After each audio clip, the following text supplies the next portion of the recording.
কথায় আছে না, যা দেখবে সেটাই শিখবে। নমস্কার সবাইকে, আশা করছি সবাই ভালো আছো, সুস্থ আছো।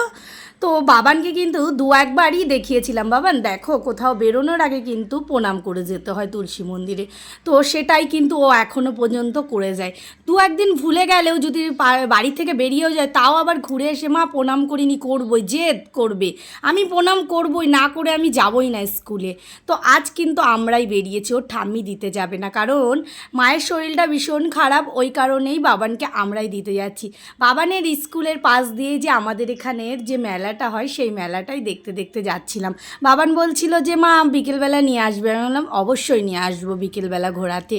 আর বাবানের যেখানে স্কুল না, একদম শান্ত নিরীহ জায়গায়, আশেপাশে একটা দোকানও পর্যন্ত পাবে না, যদি কোনো বৃষ্টিও আসে দাঁড়ানোর, গার্জিয়ানদের দাঁড়ানোর কোনো জায়গাও নেই।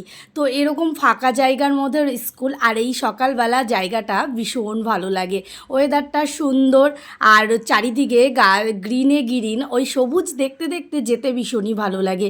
তো এই যে ও স্কুলে কিন্তু পৌঁছে গেছে, এখান থেকে কিন্তু আমাদের ডিউটি শেষ, এবার ওর হাতটা আমাদেরকে ছেড়ে দিতে হবে, কারণ স্কুলের কড়া নির্দেশ, একদম মা বাবাকে গেটের ওপাশে যাওয়াই যাবে না, ওখান থেকে সে যত ভারী ব্যাগই হোক না কেন।